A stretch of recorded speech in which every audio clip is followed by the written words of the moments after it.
তারা মুখস্থ। আচ্ছা যা আছে তাই এইটারে, এটা তো আমরা খ্রিস্টমাসের মধ্যে প্রথম না একবার শুরুতে সেটা শিখে আসছি।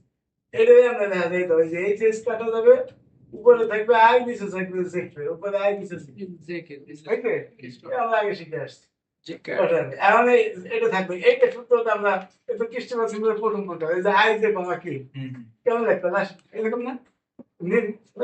এই হচ্ছে জানেন নাকি জি স্যার, প্রথমে ওই যে বে দিছি দিছি তুমি বাকি থাকি কে এরপর নিচে নিচে কে দিছি তুমি বাকি আর মাইনাসের টা হবে যে এস নিচে অঞ্চলে কমার পরে তো এটা নিচে অঞ্চলে এটা মাইনাস হবে, যে কে তো আগে শিখে আসছে।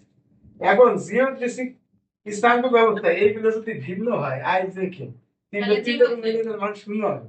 এই যে এত তিন রকম দাম সেম তো নাই, শূন্য এই জায়গাও সেম নাই, শূন্য এই জায়গাও সেম নাই, শূন্য।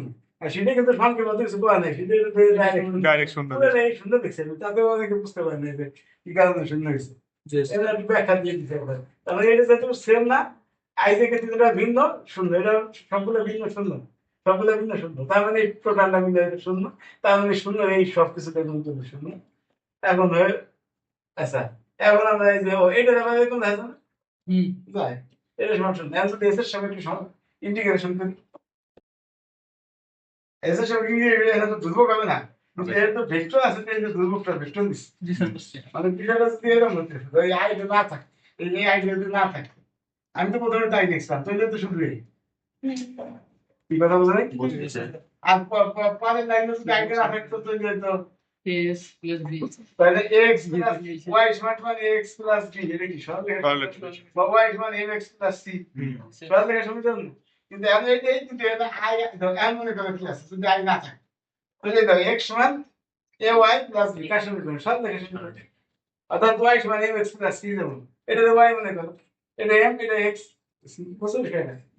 এই এই এখন যেহেতু এখানে আই আছে, যদি আই মানে কি ভেক্টর, আই মানে ভেক্টর, তাহলে এই জায়গা যদি আমি ভেক্টর দিই আর আমার এই জায়গা যদি এক্স আই আছে, তাহলে আমি এক্স আই, তাহলে আমি আই এর ধ্রুবক আরেকটা ধ্রুবক আই আছে, যে আই দিতে হবে ধ্রুবক ভেক্টর, এই আই এর হলো ধ্রুবক ভেক্টর, কথা বুঝছো? এই তাহলে দাও এটা যদি পাই হলো y সমান সমান mx প্লাস c, বুঝছো? তাহলে এক সহজ লিখে শুনতে হবে। সেটা বোঝালে